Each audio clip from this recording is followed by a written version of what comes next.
Hoy vamos a hablar de la reacción del gobierno de Javier Milei ante la crisis que se le venía encima y ya lo estaba aplastando.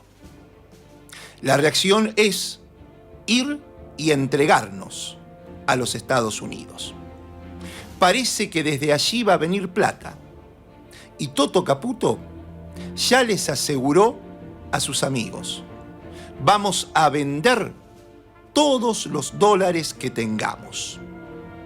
Por otro lado, pusieron en el freezer la ley de asistencia a los discapacitados.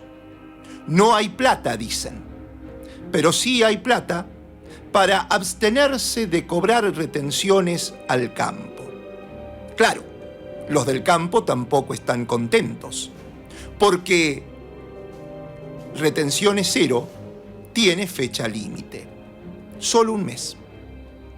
En La Pampa, Silioto está de fiesta, sabe que va a ganar y lo disfruta. El problema es para los otros. Se viene la discusión del presupuesto, donde solo monedas le tocarían a nuestra provincia. Y sobre todo, se viene el desembarco de Clarín, salvo que los kirchneristas lo frenen en el Consejo Deliberante. El título de la editorial de hoy es "Pasan cosas, aunque nada cambian". La semana pasada, en este mismo espacio, publiqué algo que, como ocurrió otras veces, fue tomado por colegas y exégetas con alta subestimación, incluso reduciéndolo a una conspiración berreta que les provocaba risa. Te acordarás que decía hace 7 días exactamente, en la nota titulada "Hasta Medanito todo redondito", que la Casa Blanca podría brindarle al gobierno argentino una línea de crédito directa en caso de un shock internacional. A modo de salvavidas, promesa del secretario del Tesoro de los Estados Unidos, Scott Bessent, que en abril había estado en la Argentina, etcétera, etcétera. Y que, de producirse, le permitiría llegar al desgobierno de Milei sin defoltear a las elecciones nacionales del 26 de octubre. Pero después lo obligarían a devaluar nuestra moneda, con lo que la cesación de pagos es una realidad concreta, que el capital financiero de Manhattan, donde hoy se reunieron el presidente Milei con su par norteamericano, decía que el capital financiero de Manhattan busca privilegiar esa cesación de pagos para exigir a cambio de la tenencia de títulos de deuda argentino nuestras empresas públicas, las que están detalladas en la Ley de Bases, más el Banco de la Nación Argentina e YPF, que estaba en el proyecto original, y también, a cambio de los bonos de deuda argentino, quedarse con nuestros recursos naturales: petróleo, gas, litio, minerales raros, cobre, uranio, oro, plata, agua pesada, aguas potables y otras. Por eso, calificábamos en aquella editorial como gravísima a la situación que se nos venía encima, producto de la entrega atroz de este gobierno cipayo y distópico que padecemos. Y lamentablemente, pasaron 7 días nomás, y no nos equivocamos. Ayer nomás, el mismo Bessent confirmó que Estados Unidos le mandará mucha plata a la Argentina, y desde el oficialismo salieron a festejar, porque les llegó la primavera, que es solo eso, una estación del año que, como todas, comienza y termina.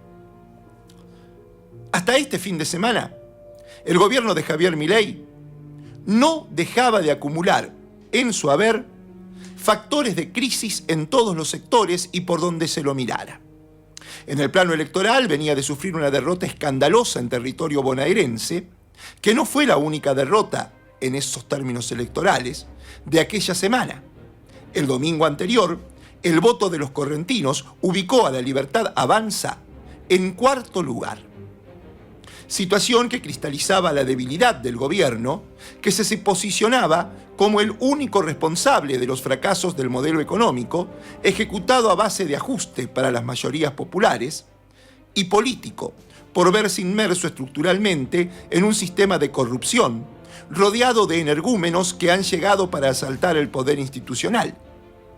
Sin embargo, y más allá de algunas declaraciones en clave de autocrítica, que duraron lo que un suspiro, el gobierno nacional siguió atónito y poniendo en loop la única respuesta que le permite su narrativa: no nos movemos del lugar, lo cual imprimió mayor incertidumbre al escenario. Lejos de tender puentes, con mínima intención de diálogo, lo único que metió el gobierno fue un cambio más. Pasó a quinta y a fondo. Y Milei aceleró la firma de vetos a leyes de vital importancia. Comenzó con la de financiamiento universitario y continuó con la emergencia pediátrica, lo que despertó la respuesta instantánea de sindicatos, trabajadores docentes, no docentes, de la salud, personal del Garrahan y organizaciones políticas, que se tradujo en un paro nacional, una movilización en el microcentro porteño y un ruidazo en las puertas del hospital pediátrico público, donde llegan más de 600.000 consultas al año de niños y niñas de todo el país. Cualquiera de los vetos los podemos explicar, sea por temas presupuestarios, sea porque son delirios populistas, o sea porque la ley va en contra incluso de lo que pretende la ley hacer o mejorar.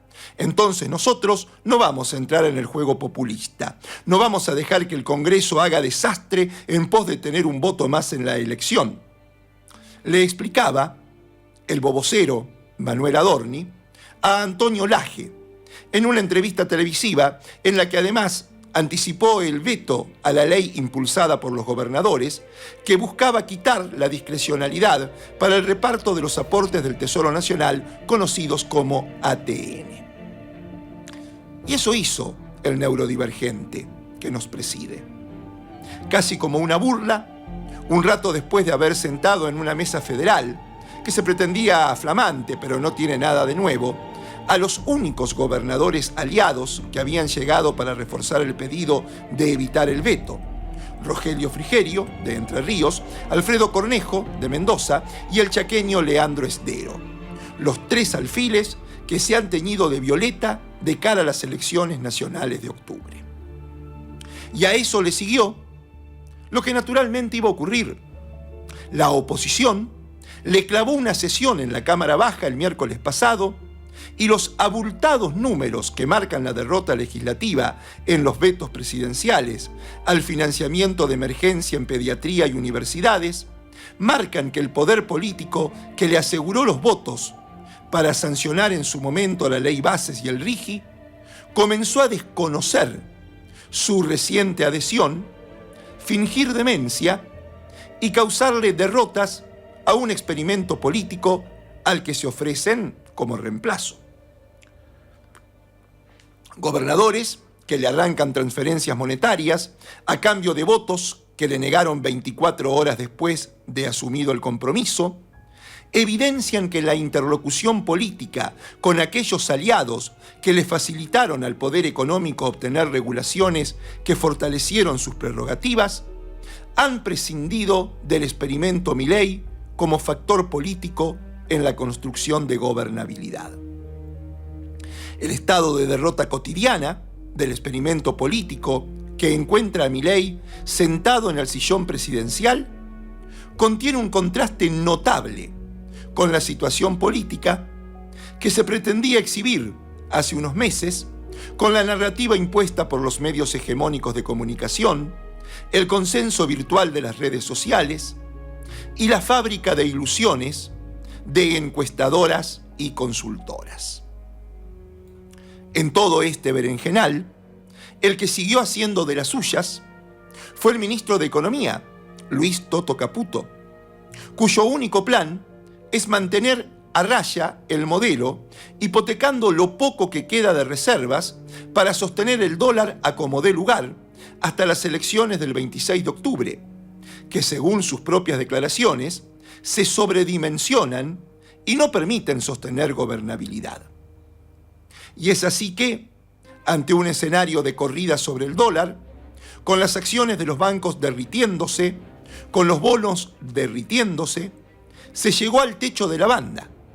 Y el miércoles, el Banco Central tuvo que salir a vender los dólares que prestó el Fondo Monetario Internacional para evitar una catástrofe total. Y lo hizo en una progresión que fue 50 millones el miércoles, 400 el jueves y 700 millones de dólares, 3 presupuestos del Hospital Garrahan, es decir, lo que se necesita para mantener al Garrahan en condiciones durante 3 años, lo vendió en un día Toto Caputo, 700 millones de dólares, para que el dólar no costara más de 1.500, 1.550 pesos. Todo eso da 1.100 millones en números redondos. 1.100 millones de dólares en 3 días, pero 700 en un solo día, el último, el viernes pasado. Y todavía quedan 24 días hábiles antes de las elecciones. Que si hacemos lo que hace Milei y solo lo clavamos en 700 dólares, te da cerca de 10.000 o 12.000 millones de dólares de las reservas que tiene el Banco Central, es decir, de la plata que prestó el Fondo Monetario Internacional, para salir a aquietar la suba de precios hasta el día de las elecciones. La situación era desesperante. Y Toto solo le daba respuesta a sus amigos, esos que le reclamaron: me hiciste poner plata de afuera, me la tengo que llevar, con una tasa de ganancias en dólares. Algo me tengo que llevar, por lo menos lo que puse, más alguito. Y él les aseguró: vamos a vender todos los dólares que sean necesarios. Y para el sector privado, todo muy complicado. Complicado para pagar los sueldos, para pagar las cargas, para pagar los créditos bancarios. Los importadores necesitan hacerse de los dólares, los exportadores no iban a vender, y entonces todo empezaba a salir de las reservas para asegurar una no suba del precio del dólar que pudiera generar inflación y un atroz resultado electoral para el gobierno. Todo hasta ayer, cuando se encadenaron 3 situaciones muy representativas del momento que vive la Argentina con el distópico gobierno que encabeza Milei. Lo primero, el decreto que firmó, en el que, a pesar de haber sido ratificado en ambas cámaras del Congreso, con abrumadora mayoría de los votos después del veto, suspendió la aplicación de la ley de emergencia en discapacidad, porque nadie le explica, dice el energúmeno, de dónde sacar los 1.400 millones de dólares, el 0,2% del Producto Bruto Interno, que supuestamente tendría que invertir. Es insólito que no haya habido todavía un solo fiscal que judicialice este decreto, por demás inconstitucional. Si es una ley, el presidente la tiene que ejecutar, no patear para adelante. Lo que le siguió fue la suspensión de las retenciones agrícolas temporariamente, hasta que pasen las elecciones o llegue a un tope de ingresos de 7.000 millones de dólares por la venta de los cereales y oleaginosas. Y finalmente, la confirmación de que el Tesoro de los Estados Unidos hará su aporte para rescatar económicamente al gobierno de Milei. Algunas consideraciones. Al suspender el cobro de retenciones, el Estado dejará de recaudar 1.400 millones de dólares. Justamente la misma cantidad que no va a invertir en los discapacitados porque no hay plata. En el boletín oficial de ayer fue que aparecieron las dos cosas. La primera dice: no tengo plata para cumplir la ley de discapacidad, por ende la suspendo. Y al mismo tiempo dice: voy a perdonar la alícuota de derecho a exportación, voy a llevarla a cero por el mismo monto. Es una confesión, sin dudas, de este gobierno libertino de qué lado está. Está con las grandes fortunas del campo, enfrentado a los discapacitados. Atroz, ¿verdad? Y si bien para el sector la suspensión de los derechos de exportación es una buena noticia, no tienen dudas al respecto, consideran que su instrumentación es un engendro delirante al tratarse de un régimen de suspensión temporaria de retenciones con fecha de vencimiento asociada a la acumulación de divisas. No se trata de una medida impositiva, dicen, sino de un régimen cambiario especial que permite acceder a un incentivo tributario a cambio de adelantar el ingreso de divisas correspondientes a las operaciones de comercio exterior de productos agroindustriales. Esa distorsión, que ya se había implementado en el primer tramo del año, ahora cuenta con una nueva innovación. La expiración de la medida no solo tiene fecha cronológica de vencimiento, sino que además puede darse por finalizada cuando las registraciones de declaraciones juradas de venta externa de productos agroindustriales sumen la cifra de $7.000 millones. Es decir, si bien la fecha teórica de finalización del régimen es el próximo 31 de octubre, 4 días después de las elecciones, podría terminar bastante antes en caso de que las compañías agroexportadoras registren ventas por un monto de $7.000 millones. Los productores tengan apenas unas pocas semanas para vender el remanente de la cosecha 24 y 25 y los granos por cosechar del ciclo 25-26. Lo van a sufrir porque se van a tener que apurar para vender lo que no tenían pensado vender, mientras que los agroexportadores tendrán varios meses para planificar los embarques. En otras palabras, el gobierno nacional armó un corralito para promover un gran hot sale de granos a cambio de adelantar el ingreso de agrodólares de manera masiva. Aunque temporalmente festejan, saben que las autoridades del gobierno nacional no implementaron la medida porque quieran darle una mano al agro, sino porque quieren que el agro les dé una mano para sostener un tipo de cambio artificial que es tan distorsivo como las mismas retenciones. Y que el secretario de Estado de los Estados Unidos digan que van a poner whatever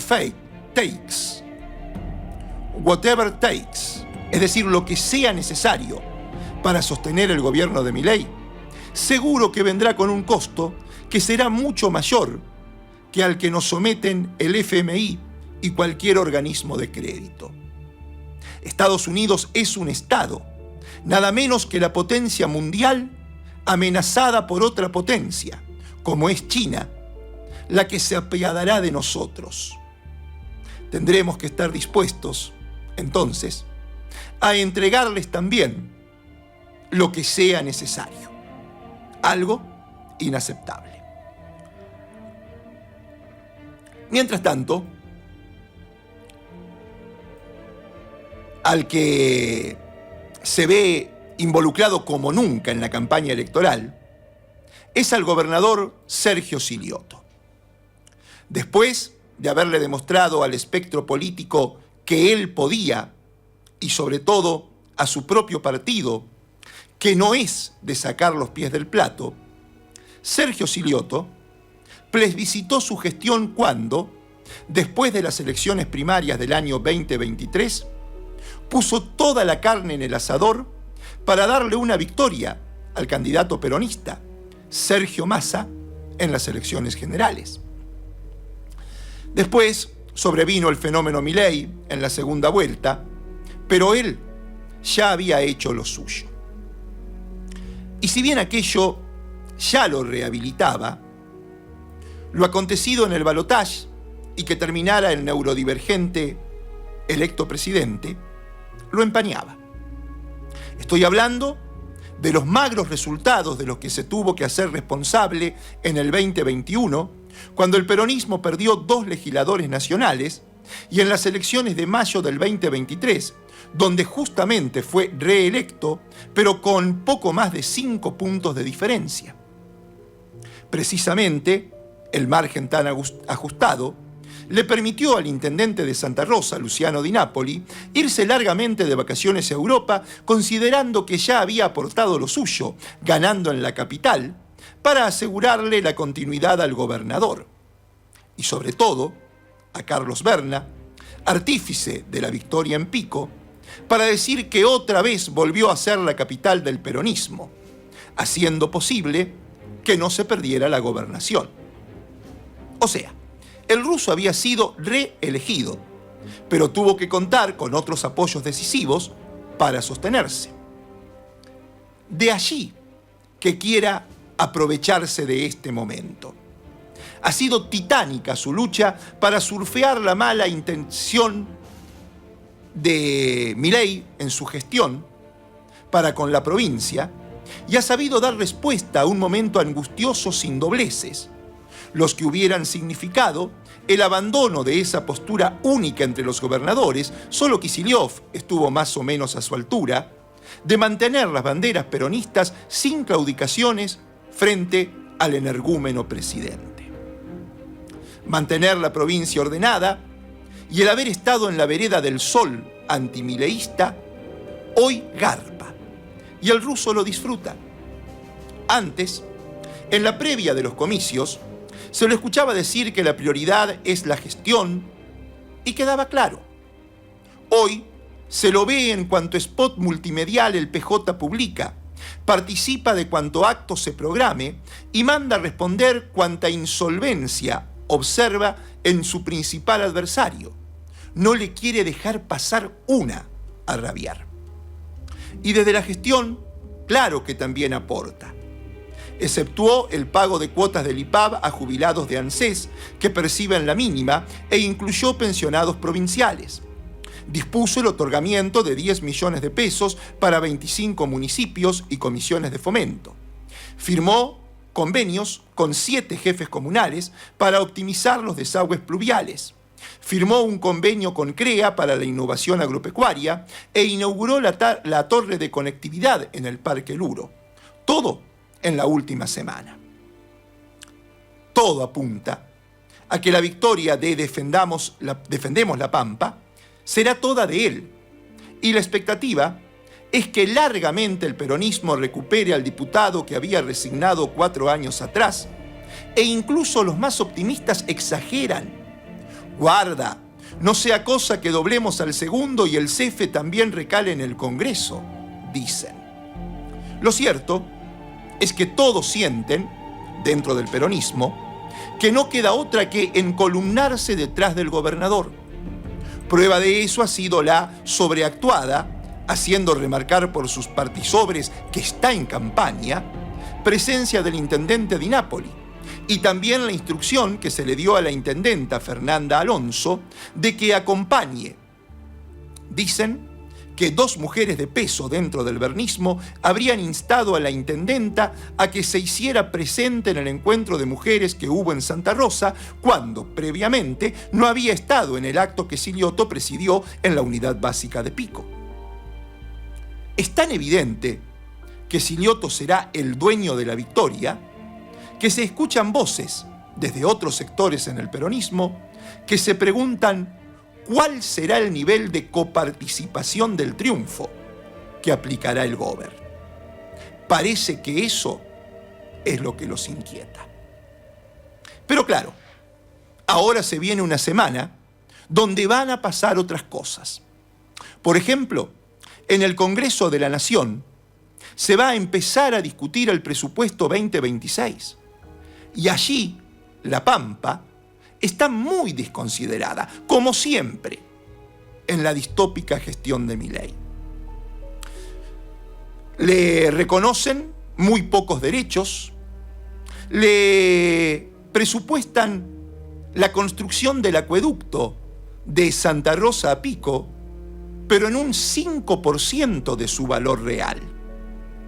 Por otro lado, las universidades achican el presupuesto en relación a este año y según ALPA, el rector de la Universidad Nacional de La Pampa, van a recibir menos plata el año que viene que este año.